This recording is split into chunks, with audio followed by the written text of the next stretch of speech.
চোখের সামনে দেখেছি উত্তপ্ত জুলাই পাখির মতো গুলি করে মেরেছে আমার ভাইকে, আমার বোনকে। মাননীয় স্পিকার, আমাদের কাছে তো রাইফেল নেই, হেলিকপ্টার থেকে গুলি করার সামর্থ্য নেই মাননীয় স্পিকার, কিন্তু আমাদের কাছে ব্যালট আছে।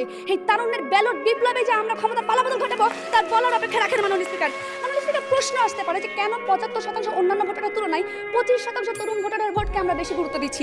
উত্তরটা হলো মাননীয় স্পিকার, এই 25% তরুণ ভোটার জীবনের প্রথমবার ভোট দেবে। এই 25% তরুণ ভোটারের কোনো ভোট ব্যাংক নেই মাননীয় স্পিকার। এই 25% তরুণ ভোটার মাননীয় স্পিকার 2018 সালের বিনা ভোটের নির্বাচনে ভোট দিতে পারেনি, 2018 সালে নিজেদের ভোট নির্বাচনে ভোট দিতে পারেনি, 2014 সালে বিনা ভোটের নির্বাচনে ভোট দিতে পারেনি, ভোট দেওয়া হয়নি মাননীয় স্পিকার।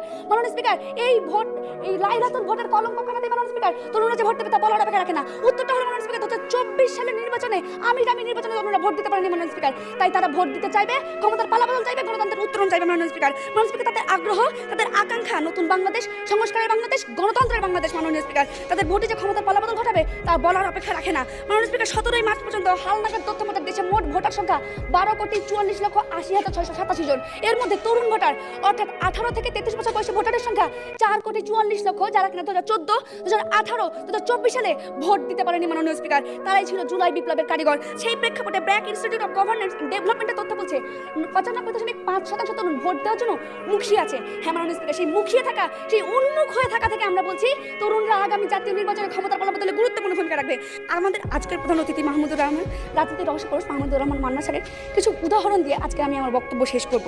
দেখুন মাননীয় স্পিকার, তিনি কিছু উক্তি দিয়েছিলেন 2014 সালের নির্বাচনে। তিনি বলেছিলেন প্রতিদ্বন্দ্বিতাহীন নির্বাচন জাতির জন্য কলঙ্কের। মাননীয় স্পিকার 2018 সালের নির্বাচন নিয়ে তিনি বলেছিলেন দিনের ভোট রাতেই হয়েছে, বিকালে শুধু ফলাফল ঘোষণা হয়েছে। 2024 সালের নির্বাচন নিয়ে বলেছিলেন দামি নির্বাচন দিয়ে নির্বাচন ব্যবস্থাকে ধ্বংস করেছে আওয়ামী লীগ।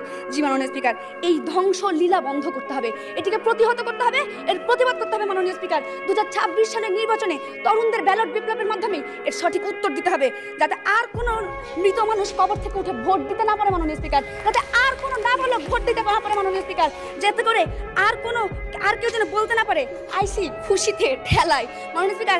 আর যেন কেউ যেমন খুশি তেমন সাথে ভোট দিতে না পারে, আর যেন কেউ বলতে না পারে ভোট কেন্দ্রে মানুষ নেই, কুকুর বেড়াল ঘুমাচ্ছে মাননীয় স্পিকার। আর যেন ইভিএম এর নামে ডিজিটাল কারচুপি না হয়।